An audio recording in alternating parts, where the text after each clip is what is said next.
morning classmates! Ngayon, susubukan natin ang ECE Ticket for a Ride.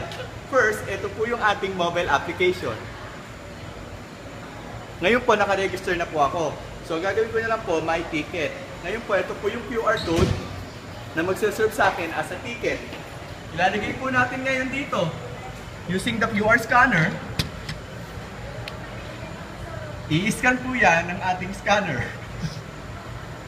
At tumaas na po ang ating turnstile. And then, bababa na po. Once you entrance already, bababa na po siya, maglalak. Tingnan nyo po, pakita mo. Ngayon po, ay ako ay exit na. Using my QR code again, eto na po.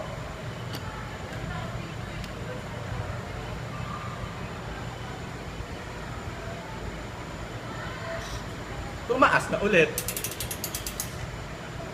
Ganyan kasimple lang po ang paggamit ng ECE Ticket. Ano pang hinihintay nyo? Tara na, gamitin na natin to.